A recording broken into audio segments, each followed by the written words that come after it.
The desperate cries of the wagon train faded into the vast emptiness of the Nevada desert, as Hannah Caldwell realized with heart-stopping clarity that they had left without her. The year was 1868, and the world suddenly seemed impossibly large and threatening to a 20-year-old woman alone on the frontier. Hannah's throat tightened as she stared at the disappearing dust cloud on the horizon. She had only meant to gather a few more wildflowers for her pressed collection while the others rested for lunch. How could they not have counted heads before departing? How could her own cousin's family have forgotten her? The unforgiving afternoon sun beat down mercilessly as Hannah gathered her skirts and ran after the wagon train, her boots kicking up dust that stung her eyes. Her long brown hair came loose from its pins, whipping wildly around her face as she ran until her lungs burned. "Wait!" she screamed, her voice thin and immediately swallowed by the vast landscape. "Please wait!" But the distant procession of covered wagons grew smaller and smaller until they were nothing but specks on the horizon, and finally, nothing at all. Hannah slowed to a stop, her chest heaving with exertion and panic. Tears streamed down her dust-covered face as the terrible reality set in. She was alone, miles from civilization, with only the clothes on her back and the small satchel she carried for collecting flowers.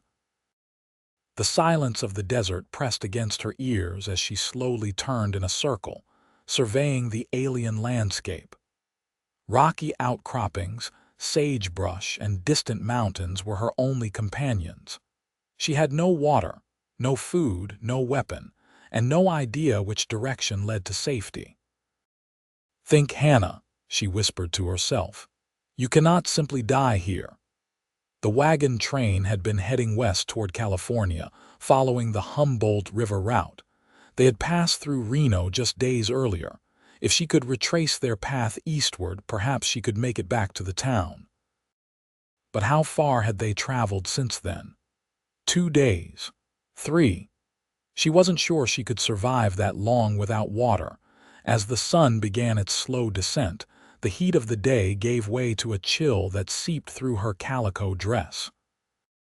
Hannah huddled beneath a scrubby juniper tree, wrapping her arms around herself as the temperature dropped. The vastness of the star-filled sky above only emphasized her terrible solitude. She thought of her parents, dead from cholera back in Missouri, and how she'd had such hope when her cousin, Martha, offered to take her west with her family.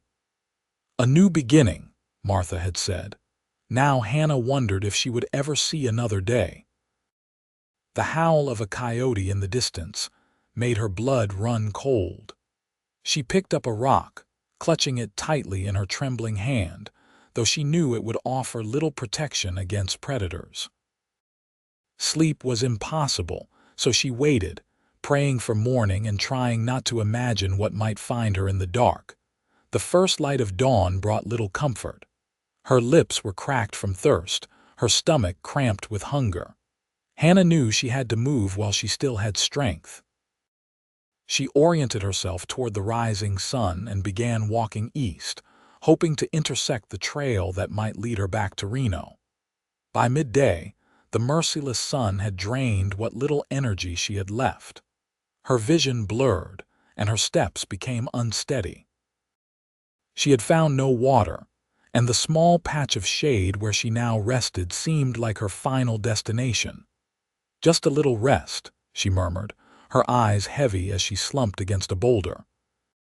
Hannah wasn't sure how long she had been unconscious when the sound of hoofbeats penetrated her awareness. At first, she thought it was a dream, but then a shadow fell across her face, blocking the punishing sun. "Miss, can you hear me?" The voice was deep and rough-edged, like stones tumbling in a creek bed. Hannah forced her eyelids open, squinting against the brightness that rimmed the dark silhouette above her. "Water," she rasped, unable to form any other word. The figure moved quickly, and moments later she felt the blessed coolness of a canteen against her parched lips. She drank greedily until strong hands pulled the container away. Easy now. Too much at once will make you sick. As her vision cleared, Hannah found herself looking up at a man wearing a wide-brimmed hat. His face was tanned and weathered, with several days' growth of beard shadowing a strong jaw.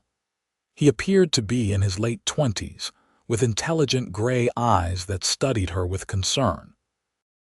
"Can you tell me your name, miss?" he asked, crouching beside her. "Hannah," she managed. "Hannah Caldwell, the Wagon train. They left me behind." The man nodded grimly. "I'm Wade Reynolds," he said, offering the canteen again for a smaller sip. "You're lucky I found you." Another few hours in this heat without water. He didn't need to finish the sentence. They both knew what her fate would have been. "Can you stand? My ranch is about 5 miles from here. I can take you there, get you properly fed and rested." Hannah attempted to rise, but her legs buckled beneath her. Without hesitation, Wade scooped her up in his arms as if she weighed nothing at all and carried her to his horse. "I'll ride behind you," he said, lifting her onto the saddle before mounting up himself. His strong arms came around her as he took the reins, and Hannah found herself leaning back against his solid chest, too exhausted to feel embarrassed about the impropriety of their position. "Thank you," she whispered as the horse began to move at a steady walk. "I thought I was going to die out here." "Not on my watch," Wade replied, his breath warm against her ear. "Just rest now. You're safe." Hannah closed her eyes, lulled by the rhythm of the horse's gait and the surprising security she felt in this stranger's arms. As consciousness slipped away, one thought remained. She had been saved, but what future awaited her now, alone in this wild territory with no family, no possessions, and no prospects? The journey to Wade's ranch passed in a haze for Hannah. She drifted in and out of consciousness, aware only of the steady heartbeat against her back and the occasional sip of water Wade pressed to her lips when they stopped to rest the horse. By late afternoon, they crested a small rise, and Wade's voice rumbled against her ear. "There it is. Silverwater Ranch." Hannah forced her eyes open to see a valley spread below them. A modest ranch house with a wide porch stood near a barn and several outbuildings. A corral held a small herd of horses, and beyond them, cattle grazed in the distance. A creek wound through the property, explaining the unexpectedly lush grass in this otherwise arid landscape. "It's beautiful," Hannah murmured, the sight of civilization filling her with profound relief. "It's not much," Wade replied, a note of pride nonetheless evident in his voice. "But it's home." As they approached the house, a young Mexican boy of perhaps 14 ran out to meet them. "Senor Wade, you found someone," he called, eyes wide with curiosity. "This is Hannah Caldwell," Wade explained as he carefully dismounted, keeping one hand on Hannah to steady her in the saddle. "She was left behind by a wagon train. Miguel, run ahead and tell Rosa to prepare a bath and some food." The boy nodded and darted toward the house while Wade lifted Hannah down. Her legs still wouldn't support her properly, so he carried her toward the porch where a middle-aged Mexican woman now stood, wiping her hands on her apron. "Dios mío," the woman exclaimed. "The poor child is half dead." "She'll be fine with your good cooking, Rosa," Wade assured her as he carried Hannah inside. "She just needs water, food, and rest." The interior of the ranch house was surprisingly comfortable. Simple but well-made furniture filled the main room with a large stone fireplace at one end. Wade carried Hannah through to a small bedroom off the main living area. "This is our guest room, though we don't get many visitors out here," he explained, setting her gently on the bed. "Rosa will help you bathe and change. I'll see to my horse and be back to check on you." After he left, Rosa took charge with motherly efficiency. She helped Hannah remove her filthy, torn dress and settle into a hip bath filled with gloriously warm water. The older woman clucked disapprovingly at Hannah's sunburnt skin and the scratches covering her arms and legs. "You poor thing," she said in accented English as she helped wash Hannah's long hair. "To be abandoned in the desert. It is unforgivable." "It was an accident," Hannah said weakly, though she wasn't entirely convinced of this herself. Her cousin Martha had been increasingly cold toward her in recent weeks, particularly after Martha's husband Thomas had shown Hannah some innocent kindnesses. After the bath, Rosa provided a simple cotton nightgown and helped Hannah into bed. She brought a tray with broth, bread, and tea, encouraging Hannah to eat slowly. The food revived her somewhat, and by the time Wade knocked at the door to check on her, Hannah was feeling more alert. "You're looking better already," he said, staying respectfully by the doorway while Rosa remained in the room as propriety demanded. "The color's coming back to your face." "Thank you for saving my life," Hannah said. "I don't know how I'll ever repay your kindness." Wade shook his head. "No need for repayment. Anyone would have done the same. But not everyone would offer a stranger shelter in their home." He shrugged, looking slightly uncomfortable with her gratitude. "You should rest now.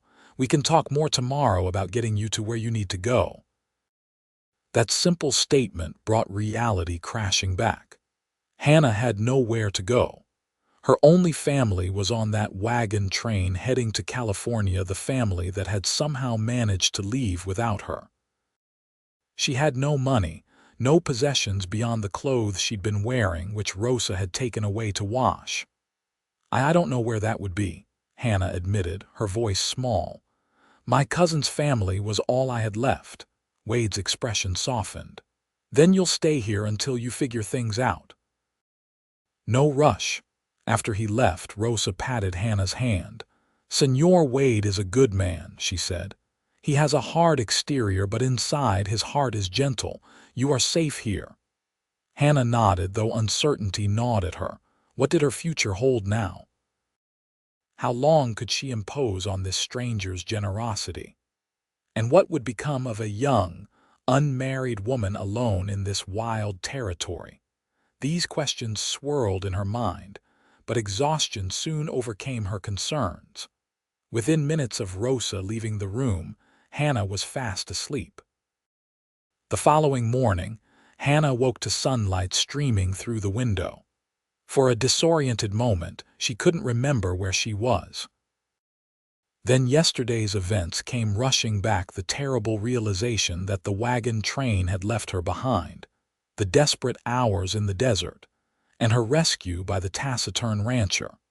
Her body ached from her ordeal, but she felt immeasurably better after food, water, and rest. She noticed a dress draped over a chair by the bed, not her own tattered garment, but a simple blue cotton dress that looked approximately her size. A soft knock at the door preceded Rosa's entrance. The housekeeper carried a basin of water and a towel. "Buenos dias, señorita. I brought you one of my daughter's dresses. She is married and living in Reno now. I hope it fits." "Thank you, Rosa. You've been so kind." With the older woman's help, Hannah washed and dressed. The dress was a bit large through the shoulders, but otherwise fit well enough. Rosa brushed and braided Hannah's long brown hair, then led her to the kitchen where the aroma of coffee and frying bacon made Hannah's stomach growl. Wade was already seated at the table, a cup of coffee in his hand. He stood when Hannah entered, and she was struck again by his imposing presence. In the daylight, she could see him more clearly, tall and broad-shouldered, with dark hair that curled slightly at the collar of his shirt. His face was handsome in a rugged way, with those perceptive gray eyes that seemed to see right through her. "Good morning," he said. "You look much recovered." Hannah felt her cheeks warm under his steady gaze. "Yes, thanks to your kindness and Rosa's excellent care." Sit," Rosa urged, ushering Hannah to a chair. You need to eat and regain your strength." Breakfast was a hearty affair of eggs, bacon, and biscuits with honey. Miguel joined them, peppering Hannah with questions about the wagon train and her journey west, until Wade gently suggested the boy finish his breakfast and see to his morning chores. "I hope you don't mind my asking," Wade said after Miguel had gone, "but how did you come to be left behind by your party?" Hannah explained about stopping to gather flowers while the others rested, and how she must have wandered farther than she realized. "When I returned, they were gone," she finished. "I still can't believe they didn't count heads before leaving."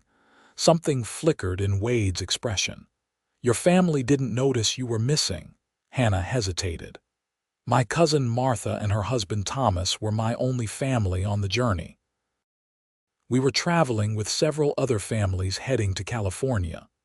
She paused, not wanting to voice her suspicion that Martha might not have been entirely sorry to leave her behind. "And you were bound for California as well?" Wade asked. "Yes. After my parents died last year, Martha invited me to join them. They were planning to start a new life near Sacramento." Wade nodded thoughtfully. "Well, there are several possibilities. I can take you to Reno to see if there's a way to send a message ahead to the wagon train. They might send someone back for you. Or if you prefer, when the next wagon train comes through, you could join them to continue your journey." The idea of continuing to California suddenly held little appeal for Hannah. What awaited her there except a cousin who had abandoned her and a future of being an unwelcome burden? "I'm not sure what to do," she admitted. "I have no money, no possessions." "You don't need to decide anything today," Wade assured her. "You're welcome to stay here while you consider your options." "I couldn't impose, it's no imposition," he interrupted. "In fact, if you're feeling up to it, Rosa could use some help around the house. Her arthritis troubles her, especially on damp mornings." Rosa nodded vigorously. It would be a blessing to have another pair of young hands. My Lucia used to help before she married and moved to town." "I'd be happy to help," Hannah said, relieved at the thought of being useful. "I'm quite capable with household tasks." "Then it's settled," Wade said, rising from the table. "You'll stay here for now and help Rosa. I need to check on a sick calf, but I'll be back by midday." After he'd gone, Hannah helped Rosa clear the breakfast dishes. As they worked, she asked, "How long have you worked for Mr. Reynolds?" 5 years now," Rosa replied, scrubbing a pan. "Since he first came to Nevada territory and bought this land. Miguel and I came with him from Texas. He seems very reserved." Rosa's expression softened. "Senor Wade has known much sorrow. He lost his wife and infant son to fever in Texas. That is why he came west to start fresh where memories did not haunt him." Hannah's heart ached at this revelation. How terrible! No wonder he seems so contained. "He is a good man," Rosa repeated her sentiment from the previous night. "He works hard, treats us fairly, and never raises his voice in anger. But since Senora Caroline died, he keeps his heart locked away." Hannah thought about this as they finished the dishes. She understood grief, the hollow ache that never quite disappeared after losing those you loved. Her parents' deaths had left her adrift in the world, dependent on Martha's grudging charity. Perhaps this was why she felt an unexpected kinship with the solemn rancher who had saved her life. The days that followed fell into a comfortable routine. Hannah helped Rosa with cooking, cleaning, and laundry. Her sunburn faded and her strength returned. She learned the rhythms of ranch life, the early mornings, and the satisfaction of work well done. Wade was often out on the range with his small crew of cowboys, but he joined them for breakfast and dinner each day. Hannah found herself looking forward to these times, when his deep voice would recount the day's events, or Miguel would coax a rare smile from him with some boyish joke. A week after her arrival, Wade found Hannah on the porch, mending one of his shirts in the afternoon light. "You're becoming indispensable around here," he said, settling into a chair nearby. "Rosa says her aches bother her less now that you've taken over the heavier work." Hannah smiled. "I'm glad to be useful and grateful for your continued hospitality." "Have you given any thought to your plans?" Wade asked after a moment of comfortable silence. Hannah's hand stilled on her mending. "Some," she admitted. "I'm not sure I want to continue to California anymore." "Oh." His tone was careful, neutral. "There's nothing waiting for me there except my cousin who—" Hannah hesitated. "Who might not be entirely sorry I was left behind." Wade's brow furrowed. "What makes you say that?" Hannah sighed, setting the mending aside. "Martha resented having to take me in after my parents died.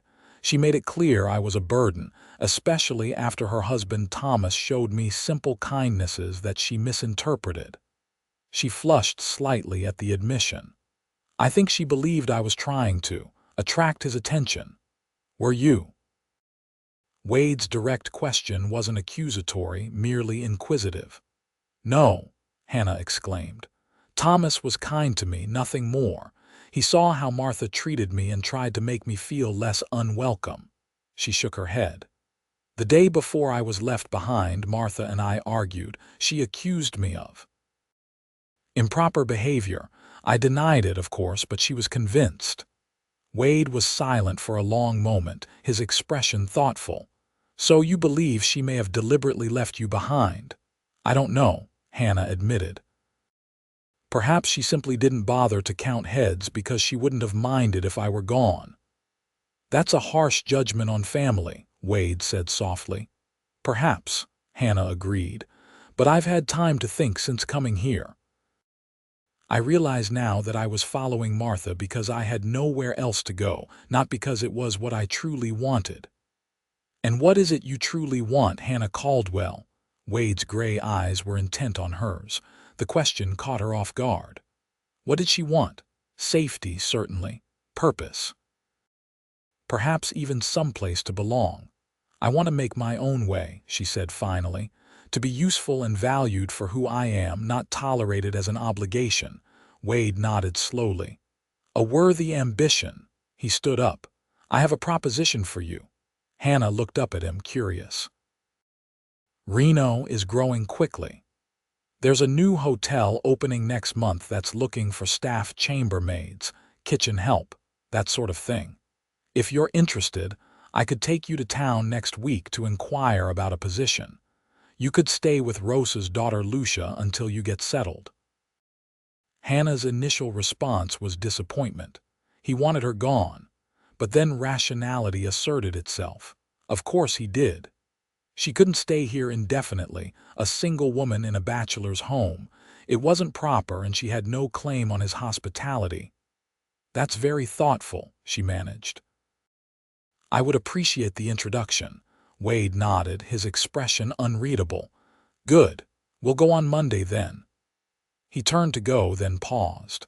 "Hannah, I want you to know that you've been no burden here. In fact, Rosa hasn't been this cheerful in years." With that, he strode away toward the barn, leaving Hannah with confused emotions. His offer was generous and thoughtful, exactly what she needed to establish independence. Yet the thought of leaving Silverwater Ranch filled her with an unexpected sense of loss. That evening, Hannah helped Rosa prepare a rabbit stew for dinner.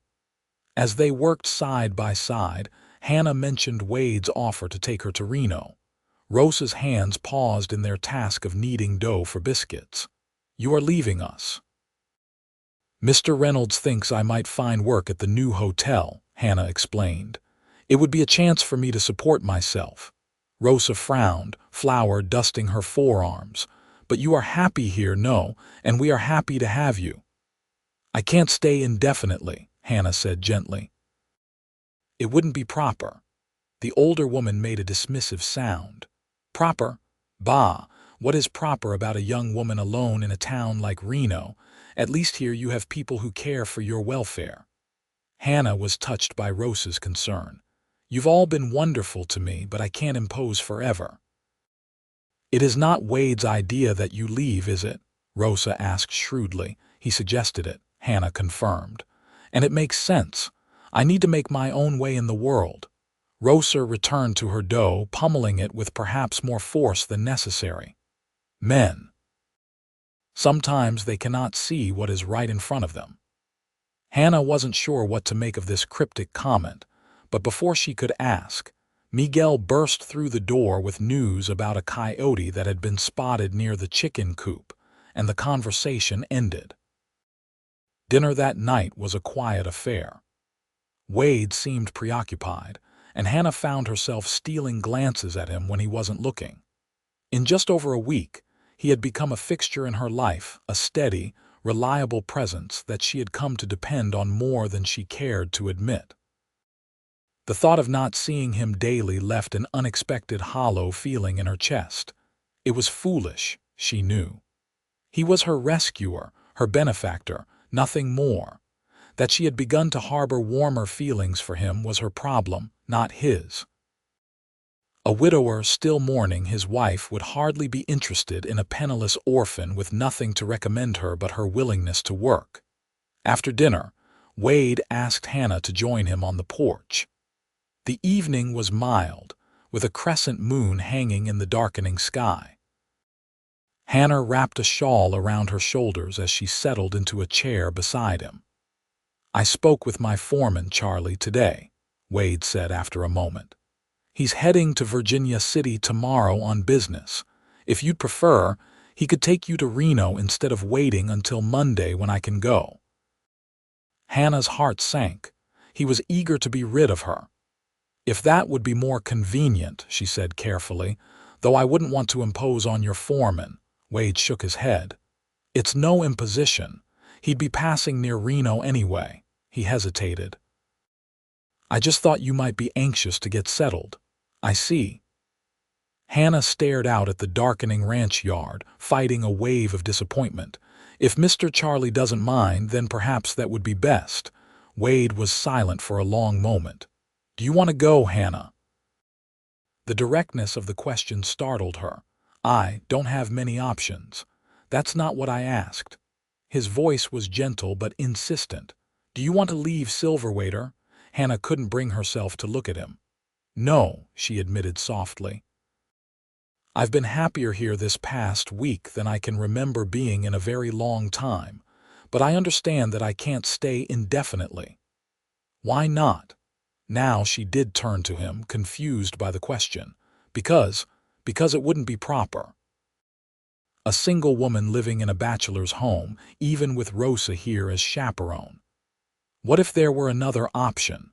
Wade's expression was intent in the fading light. What if you could stay, not as a guest or a servant, but as... He trailed off, and Hannah found herself holding her breath. "As what?" she prompted when he didn't continue. Wade stood suddenly and paced the length of the porch. "Forgive me, I'm not good at this." He ran a hand through his hair. "Hannah, in just over a week, you've brought something back to this ranch that's been missing for a long time." Rosa smiles again. "Miguel talks about something besides horses, and He paused, seeming to struggle for words. "I find myself looking forward to coming home each day knowing you'll be here." Hannah's heart began to beat faster. "Mr. Reynolds, Wade," he corrected. "Please." "Wade," she said, his name feeling intimate on her tongue. "I'm not sure I understand what you're suggesting." He returned to stand before her, his tall figure silhouetted against the night sky. "I'm asking if you would consider staying here permanently, as my wife." Hannah gasped, sure she had misheard. "Your wife? But you barely know me." "I know enough," he said quietly. "I know you're brave and resilient. I know you're kind to Rosa and patient with Miguel. I know you work hard without complaint and face adversity with dignity." He knelt before her chair so they were at eye level. "I know I haven't felt this way about anyone since Caroline died. I didn't expect to feel this way ever again." "This is very sudden," Hannah managed, her thoughts whirling. "It is," Wade agreed, "and I don't expect an immediate answer." It's a lot to consider. He took her hands in his. I'm not offering a grand passion, Hannah. I'm a simple man with a ranch to run and people who depend on me. But I can offer you a home, security, and respect. In time, perhaps affection might grow into something more. Hannah stared at their joined hands, overwhelmed by his unexpected proposal. I don't know what to say. Say you'll think about it, Wade suggested, rising to his feet again. Take a few days. Charlie doesn't need to leave for Reno without you just yet. I'll think about it, Hannah promised, her mind already racing with the implications of his offer. He nodded, seeming relieved. Good, that's good. He cleared his throat. I should check on the horses before turning in. Good night, Hannah. Good night, Wade, she replied, testing the familiarity of his given name. After he left, Hannah remained on the porch, staring up at the stars as she contemplated the choice before her. Marriage to Wade would provide the security and purpose she craved. But was it fair to either of them to enter into such a union without love? Wade had admitted he wasn't offering passion, just practical partnership with the possibility of deeper feelings developing over time. Could she be content with that? Would it be enough? Hannah thought of her parents' marriage, a love match that had brought them both joy for 20 years, until illness took them within weeks of each other. They had set a high standard for what marriage could be. But then she considered the alternative. A lonely existence as a hotel maid in Reno, at the mercy of strangers and circumstances. Or worse, continuing west to face Martha's resentment and a life of unwelcome dependence. By the time Hannah went to bed that night, she was no closer to a decision. Sleep eluded her as she weighed practicality against romance, security against passion, the known against the unknown. Morning came too quickly, and with it the necessity of facing Wade over the breakfast table. To her relief, he didn't press her for an answer, instead discussing the day's work as if he hadn't upended her world the night before. After breakfast, Hannah helped Rosa with the washing, scrubbing clothes against the washboard with perhaps more vigor than necessary as she worked through her conflicted feelings. You are troubled, Rosa observed as they hung sheets on the line to dry in the sun. Hannah sighed. Wade asked me to marry him last night. Rosa's weathered face broke into a wide smile. Gracias a Dios. I thought that man would never see what was right before his eyes. You don't seem surprised, Hannah noted. Of course not, Rosa said, pinning a pillowcase to the line. I have seen how he watches you when you aren't looking and how you watch him. Hannah felt her cheeks warm. Is it that obvious? Only to those with eyes to see, Rosa assured her. So, what did you tell him? That I would think about it. Hannah bit her lip. Rosa, we barely know each other. And he's still in love with his late wife. He told me he's not offering passion, just partnership. Rosa clucked her tongue. Men, they never say what they truly mean. She fixed Hannah with a direct look. Wade Reynolds is a man who guards his heart carefully because he knows how painful it is to lose what you love. But make no mistake, he would not have asked you to be his wife if his heart wasn't already involved. You really think so? I know so, Rosa said confidently. I have worked for him for 5 years. In all that time, he has shown interest in no woman, despite many who have tried to catch his eye. Then you arrive, and within days he offers marriage. She shook her head. That is not merely practical, no matter what he says. Hannah considered this as they finished hanging the laundry. Could Rosa be right? Had Wade's feelings for her grown as quickly and unexpectedly as her own for him? The day passed slowly as Hannah continued to wrestle with her decision. By late afternoon, she found herself drawn to the corral where Wade was working with a young horse, guiding it around the enclosure with quiet commands and gentle pressure from a long lead rope. Hannah leaned on the fence, watching his patient work with the animal. There was something mesmerizing about the way he moved, confident but never harsh, firm but kind. The horse, initially skittish, gradually relaxed under his steady guidance. Wade glanced up and noticed her watching. With a final pat to the horse's neck, he coiled the rope and walked over to join her at the fence. "He's coming along," he said, nodding toward the horse. "Another week or two and he'll be ready for a saddle." "You have a gift with him," Hannah observed. "He trusts you."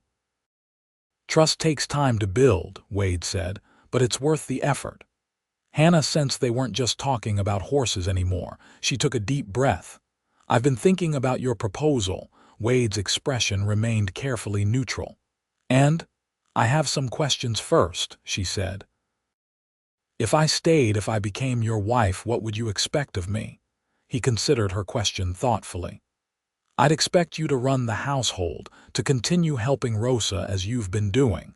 I'd expect honesty, respect, and loyalty, the same things I would give to you." He paused. "I'd hope that in time we might build a family together, but I wouldn't rush that." Hannah nodded, appreciating his straightforward answer. "And if I wished to leave someday, if this arrangement didn't suit me," a shadow crossed his face, "I wouldn't hold you against your will, Hannah. But I would hope that we could work through difficulties together rather than apart." "One last question," she said softly. "Your first wife, Caroline, do you think you could ever love someone else the way you loved her?" Wade was silent for a long moment, his gaze fixed on the distant mountains. "I used to think not," he finally said. "I believe that kind of love comes once in a lifetime if you're lucky." "And now," Hannah prompted when he didn't continue, his gray eyes met hers. "Now I'm not so sure. These past days have shown me that the heart is more resilient than I gave it credit for." He reached across the fence to take her hand. "I can't promise I'll love you exactly as I loved Caroline. That wouldn't be fair to either of you. But I can promise to be open to what might grow between us, without comparing or holding back." His words touched something deep inside Hannah. He wasn't offering pretty sentiments or grand gestures, but something far more valuable: honesty and the willingness to try. "Then yes," she said, her decision suddenly crystal clear. "Yes, I'll marry you, Wade Reynolds." His hand tightened on hers, and the smile that transformed his face made her heart skip. "You're sure?" "I'm sure," Hannah confirmed, returning his smile. "It won't be easy. We have much to learn about each other, but I believe we can build something good together." Wade looked as if he wanted to leap over the fence to reach her, but instead he opened the gate and came to stand before her properly. "May I?" he asked, his hands hovering near her waist. Hannah nodded, and he drew her gently into his embrace. It was their first touch beyond a hand to help her from a horse or pass a dish at dinner, and Hannah was startled by the rightness of it, the way she fit against him as if they had embraced 1,000 times before. "I'll do my best to make you happy," Wade promised, his voice husky near her ear. "We'll make each other happy," Hannah corrected, feeling braver in his arms than she ever had before. Together. When he kissed her, it was gentle and questioning at first, then deeper as she responded. It was nothing like the practical arrangement he had initially proposed. There was too much warmth, too much promise of passion to come. Rosa was right, Hannah thought dizzily as they broke apart. Wade Reynolds might guard his heart carefully, but it was already more involved than he had been willing to admit. The next 2 weeks passed in a whirlwind of preparation. Wade rode to Reno to secure a marriage license and arrange for the circuit preacher to visit Silverwater Ranch. Rosa and Hannah worked feverishly to prepare a special dinner for after the ceremony, and to make the house as festive as possible with what they had available. Word spread among the neighboring ranches, and soon offers of help and gifts began arriving: a wedding cake from the Millers 5 miles east, flowers from the Johnsons' greenhouse, and a beautiful hand-stitched quilt from the women of the closest farm. Hannah was touched by the community's generosity. "I don't even know most of these people," she told Wade one evening as they sat on the porch, a respectable distance apart as propriety demanded during their engagement. "Neighbors look after each other out here," he explained. "It's how we survive. And they're happy for us. It's been a while since there's been a wedding to celebrate." On the morning of the wedding, Rosa helped Hannah dress in a simple white gown that had been Lucia's. They had altered it to fit Hannah's slimmer frame, and Rosa had added delicate embroidery around the collar and cuffs. "You look beautiful," Rosa declared, arranging Hannah's hair in an elegant twist with a few wildflowers tucked into the curls. "Wade will be speechless." Hannah studied her reflection in the small mirror. The young woman who looked back at her seemed a far cry from the desperate, sunburnt creature Wade had found in the desert just 3 weeks earlier. Her cheeks had filled out with good food, and her eyes sparkled with anticipation rather than fear. "I never imagined my wedding day would come like this," Hannah admitted.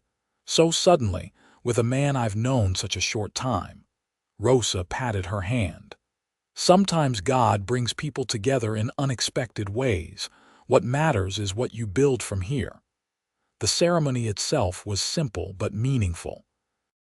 Wade had cleared and decorated the barn for the occasion, as the ranch house couldn't accommodate all the neighbors who had come to witness the union. Hannah would never forget the look on Wade's face when she walked toward him on Miguel's arm, the boy having proudly volunteered to give her a ways. Tenderness, admiration, and something deeper that made her breath catch in her throat.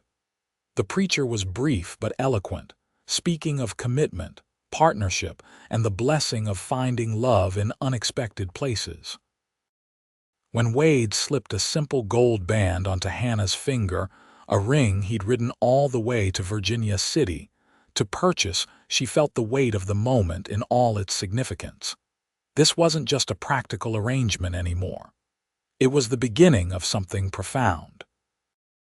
"I now pronounce you husband and wife," the preacher declared. "You may kiss your bride." Wade's kiss was gentle but held a promise that made Hannah's cheeks flush as their guests applauded.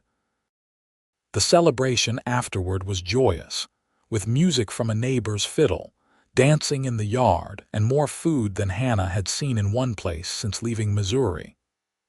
Wade stayed close by her side, introducing her to neighbors and ranch hands, his hand warm at the small of her back. "Are you happy?" he asked quietly during a rare moment alone as the party continued around them. Hannah looked up at him, this man who had saved her life and then so unexpectedly captured her heart. "Happier than I ever thought possible," she answered honestly, though also a little overwhelmed. Wade's expression softened. "It's a lot to take in, becoming a wife, a rancher's wife no less, in such a short time." "I don't regret it," Hannah assured him quickly. "It's just different than I imagined my life would be." "Better or worse?" he asked, a hint of vulnerability in his question. "Better," she said without hesitation. "Much better." His smile was worth every moment of uncertainty she had faced since being left behind by the wagon train. That seeming disaster had led her here, to this moment, to this man. Perhaps being left behind had been the greatest stroke of fortune in her life. As evening fell and guests began to depart, Hannah's nerves returned. Tonight would be her wedding night, and despite her confidence in Wade's character, she couldn't help feeling apprehensive about what awaited her. Rosa, perceptive as always, drew her aside while Wade was saying goodbye to the last guests. "Do not look so frightened, Nina," she said gently. "Wade is a kind man. He will be patient with you." Hannah nodded, grateful for the older woman's reassurance. "I know, it's just I know so little about that aspect of marriage." Rosa patted her cheek. "Trust each other. That is the most important thing. The rest will come naturally." When the last guest had gone and Rosa and Miguel had retired to their quarters behind the kitchen, Wade found Hannah standing nervously in the main room of the house. "Would you like some tea?" he offered, sensing her anxiety. "Or perhaps a glass of whiskey? I'm told it settles the nerves." Hannah smiled despite her nervousness. "No, thank you. I'm fine, truly." Wade approached her slowly, as if she were one of his skittish colts. "Hannah, I want you to know that nothing needs to happen tonight that you're not comfortable with. We have time to adjust to being husband and wife." His consideration nearly undid her. "You're very kind," she whispered. "Not kind," he corrected gently. "Just aware that this has all happened very quickly. I don't want to rush you into anything." Hannah gathered her courage and stepped closer to him. "I am nervous," she admitted. "But not because I don't want. That is, I'm not reluctant to be your wife in every sense." Wade's eyes darkened at her words. "Then what are you afraid of?" "Disappointing you," she confessed.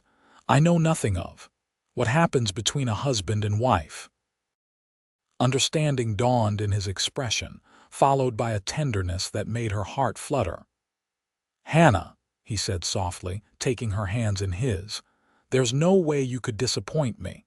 We'll learn together what pleases each other, and we'll take it as slowly as you need."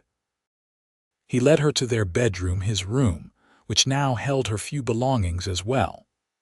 A lamp burned low, casting a warm glow over the space that had been transformed with fresh linens, and the scent of wildflowers in a vase by the bed. With infinite patience, Wade helped her undress, his touch reverent as he removed each layer. When she stood before him in only her thin shift, her cheeks flaming, he stepped back. "You are beautiful," he said, his voice rough with emotion. "More beautiful than I could have imagined." His words gave her courage. "May I?" she asked, gesturing to his shirt buttons. Wade nodded, standing perfectly still as her trembling fingers worked at his clothing. When she had removed his shirt, she paused, taking in the sight of his broad chest and strong arms, marked with the scars of ranch work and a life lived outdoors. "You're beautiful too," she whispered, placing her palm against his heart, feeling its strong, rapid beat. What followed was a tender exploration, Wade guiding her gently into the mysteries of physical love with patience and care. He was attentive to her every response, ensuring her comfort and pleasure before his own. When they finally became one, the brief pain gave way to a connection so profound that tears sprang to Hannah's eyes. "Are you all right?" Wade asked, instantly concerned. Hannah nodded, unable to speak for a moment. "Yes," she finally managed. "I just didn't know it could be like this." He smiled, stroking her cheek with infinite tenderness. "Neither did I," he admitted. "Not like this." Afterward, as they lay tangled together in the quiet darkness, Hannah realized that this marriage begun in practicality had already become something far deeper. In Wade's arms, she had found not just security and respect, but the beginnings of a love that promised to grow stronger with each passing day. "Thank you," she whispered against his chest.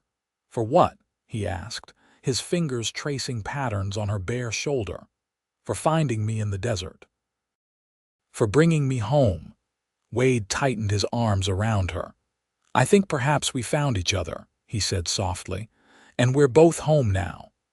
As the weeks turned into months, Hannah grew into her role as the mistress of Silverwater Ranch. She learned to manage the household accounts, to direct the seasonal workers during cattle drives, and to anticipate the needs of the ranch before Wade even mentioned them. Their partnership flourished, built on mutual respect and growing affection. Wade's initial reserve gradually gave way to a warm openness that surprised even Rosa. He smiled more, laughed often, and began to share stories of his life before Silverwater, his childhood in Tennessee, his first ranch in Texas, and eventually, tentatively, memories of Caroline and their short time together.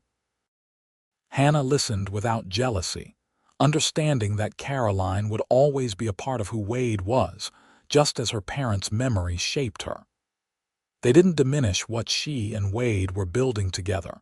They were simply threads in the tapestry of their shared history. In turn, Hannah shared her own past happy memories of her parents and their small farm in Missouri, the devastating cholera epidemic that had taken them, and her difficult months with Martha before the journey west. You ever wonder what happened to them? Wade asked one evening as they sat on the porch watching the sunset, his arm around her shoulders. Your cousin and the others. Sometimes, Hannah admitted. I hope they reached California safely. Despite everything, I wouldn't wish them harm. Wade pressed a kiss to her temple. You have a generous heart, she smiled, leaning into his embrace. I have no reason to hold on to bitterness. Being left behind led me to you. Their physical relationship deepened alongside their emotional connection. Wade proved to be a passionate and considerate lover, and Hannah discovered her own desires with increasing confidence. Many nights they stayed awake talking until dawn, learning each other's bodies and minds with equal enthusiasm. As winter approached, bringing colder temperatures and occasional snowfall to the high desert, Hannah began to suspect a new development in their lives. Her monthly courses were late, and certain foods that she had always enjoyed now turned her stomach. She confided her suspicions to Rosa, who confirmed them with a knowing smile and advice about herbs to settle her stomach. Hannah decided to wait until she was certain before telling Wade, wanting to be sure before raising his hopes. The confirmation came on a crisp December morning when she was sick for the third day in a row. Wade found her retching behind the house and insisted on calling for the doctor in Reno. It's not necessary, Hannah assured him, wiping her mouth with a damp cloth. I know what's causing this. Wade's brow furrowed with concern. What is it? Are you ill? Hannah took his hands in hers, her heart full to bursting with the news she could no longer keep to herself. Not ill, she said softly. Wade, I'm going to have a baby, our baby. The transformation of his expression was something Hannah knew she would remember for the rest of her life. Shock gave way to wonder, then to a joy so pure it brought tears to her eyes. A baby, he repeated, his voice thick with emotion. You're sure? Hannah nodded. Rosa confirmed it. It will be summer when the baby comes. Wade pulled her into his arms, holding her as if she were made of the most precious porcelain. Thank you, he whispered into her hair. Thank you for this gift. That night, he held her with exquisite tenderness, his hand resting protectively over her still flat stomach as if already shielding the tiny life within. I never thought I would have this chance again, he confessed in the darkness. After losing Caroline and our son. I closed that door in my heart. I know, Hannah said, covering his hand with her own. Are you afraid? Terrified, he admitted, but also hopeful in a way I haven't been for years. We'll be careful, Hannah promised. I'm strong and healthy, and we'll have Rosa's experience to guide us. Wade pressed a kiss to her forehead. You've given me back my future, Hannah Reynolds, a future I thought was lost forever. The winter passed in a flurry of preparation. Wade insisted on expanding the ranch house, adding 2 new bedrooms and enlarging the kitchen to Rosa's delight. He rode all the way to Carson City to purchase a rocking chair for Hannah, and returned with fabric for baby clothes and a small wooden cradle that a craftsman there had made. Hannah's body changed gradually, her belly swelling with new life as spring returned to Silverwater Ranch.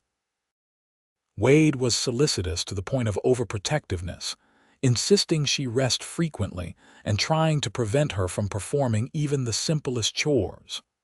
I'm pregnant, not made of glass, Hannah reminded him after he scolded her for carrying a basket of laundry to the line. Women have been having babies since the beginning of time, most of them while continuing to work far harder than I do. Wade had the grace to look sheepish. I know, I couldn't bear it if anything happened to you or the baby." His concern softened her exasperation. "Nothing will happen," she assured him, placing his hand on her rounded belly where their child kicked vigorously. "Feel that, strong as a little Mustang already." As her time grew closer, Hannah found herself thinking more about her own mother, wishing she could share this experience with her. Wade found her crying one afternoon and sat beside her on their bed, his arm around her shoulders. "What is it, love?" he asked gently. "I was just thinking about my mother," Hannah admitted. "Wishing she could be here to help me through this, to see her grandchild." Wade pulled her closer. "She would be proud of you. You're going to be an amazing mother." "How can you be sure?" Hannah asked, voicing the fear that had been growing alongside their child. "I know nothing about caring for a baby." "Neither did your mother until she had you," Wade pointed out. "We'll learn together, just as we've learned everything else."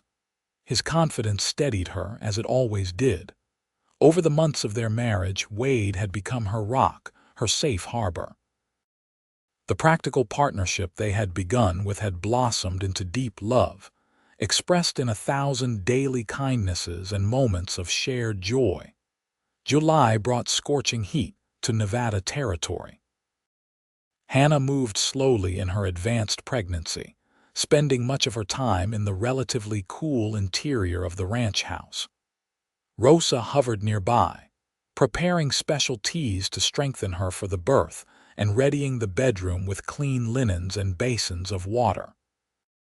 Wade had arranged for a midwife from Reno to stay at the ranch for the final weeks, a kindly older woman named Mrs. Burrows, who had delivered half the babies in the territory, by her own account. Her presence was reassuring, especially when Hannah's pains began in the pre-dawn hours of July 15th. "It's time to send for your husband," Mrs. Burrows declared after examining Hannah. "This baby won't wait much longer." Wade had been sleeping in the newly built bedroom to give Hannah more space and comfort in the summer heat. Rosa went to fetch him while Mrs. Burrows helped Hannah walk slowly around the room, explaining that movement could help speed the birth. When Wade appeared in the doorway, his hair rumpled from sleep and his eyes wide with anxiety, Hannah felt a surge of love for him so intense it momentarily overshadowed her pain. "Is it time?" he asked, his voice hoarse. Mrs. Burrows nodded. "Your wife is doing beautifully, Mr. Reynolds. Now you can wait outside with the rest of the men folk." Wade's expression was mutinous. "I'm staying with her." The midwife raised her eyebrows. "That's not how it's usually done." "I don't care about usual," Wade said firmly. "I'm staying unless Hannah wants me to go." Hannah reached for his hand. "Stay," she said simply. Mrs. Burrows looked between them, then shrugged. "Well, I suppose if you're determined, but stay at the head of the bed and don't faint on me." Wade nodded, taking his position beside Hannah and gripping her hand as another contraction seized her. "I'm right here," he murmured. "You're the strongest woman I know. You can do this." The labor was long and difficult. Through it all, Wade remained by her side, wiping her brow with a cool cloth, supporting her back when she needed to change positions, and murmuring encouragement when her strength flagged. As the sun rose high in the sky, Hannah's pains intensified. "I can't," she gasped after a particularly brutal contraction. "Wade, I can't do this." "You can," he insisted, his voice fierce with conviction. "You survived being abandoned in the desert. You rebuilt your life from nothing. You can bring our child into this world." His faith in her renewed Hannah's determination. With Mrs. Burrows's skilled guidance and Wade's unwavering support, she found reserves of strength she didn't know she possessed. Finally, as afternoon shadows began to lengthen across the bedroom floor, their child slipped into the world with a powerful cry. "A boy," Mrs. Burrows announced triumphantly, lifting the red-faced, squalling infant for them to see. "A fine, healthy son." Wade's face was transformed with wonder as the midwife cleaned the baby quickly and placed him on Hannah's chest. "He's perfect," he whispered, his voice breaking. "Hannah, he's absolutely perfect." Through exhausted tears, Hannah gazed down at their son, a tiny replica of Wade with a shock of dark hair and his father's strong features. "Hello, little one," she said softly. "We've been waiting for you." The baby quieted at the sound of her voice, blinking up at his parents with unfocused eyes. His tiny hand found Wade's finger and gripped it with surprising strength. "He knows his paw already," Mrs. Burrows observed with a smile as she efficiently dealt with the afterbirth and helped Hannah into a clean nightgown. Later, when Hannah had been bathed and settled comfortably in fresh bedding with the baby nursing contentedly at her breast, Wade sat beside them, his expression one of awe and profound gratitude. "Have you thought about names?" Hannah asked, stroking their son's downy head. Wade nodded. "I was thinking maybe Thomas after your father." Hannah's heart swelled at his thoughtfulness. "Thomas Wade Reynolds," she tried it out. "It's perfect." "Are you happy?" Wade asked, echoing the question he had asked on their wedding day. Hannah looked down at their son, then up at her husband, this man who had found her at her lowest moment and helped her build a life more beautiful than she could have imagined. "Completely," she answered. "Are you?" Wade leaned forward to kiss her gently, then press another kiss to their son's head. "I didn't know it was possible to be this happy," he admitted. "When I found you in the desert that day, I thought I was simply doing what any decent man would do. I never imagined you would become my whole world." "It's strange to think how close we came to never meeting," Hannah mused.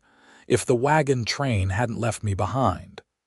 Then I would have spent my life with a piece missing," Wade finished. "A piece I didn't even know was gone until you filled it." As Thomas drifted off to sleep, sated and secure in his mother's arms, Hannah reflected on the journey that had brought her here. From the terror of abandonment to the joy of this moment, every step, even the painful ones, had led her home. Outside the window, the sun was setting over Silverwater Ranch, painting the sky in brilliant hues of gold and crimson. Another day was ending, but for the Reynolds family, it was just the beginning of a lifetime of days together, days filled with work and purpose, challenges and triumphs, and above all, a love that had been forged in the unlikeliest of circumstances. Hannah had been left behind, but in that abandonment, she had found where she truly belonged. Not bound for California after all, but right here, in the heart of Nevada territory, with the cowboy who had found her and the life they had built together. As twilight deepened into night, Wade gently took their sleeping son and placed him in the cradle beside their bed. Then he stretched out beside Hannah, gathering her carefully into his arms. "Rest now," he whispered. "You've done something miraculous today." Hannah smiled sleepily, nestling against his familiar warmth. "We did it together," she corrected. "Just like everything else." "Just like everything else," Wade agreed, pressing a kiss to her temple. "And just like everything that's still to come." As Hannah drifted towards sleep, surrounded by her family in the home they had created together, she knew with absolute certainty that being left behind had been the greatest blessing of her life. For in losing her way, she had found her destiny,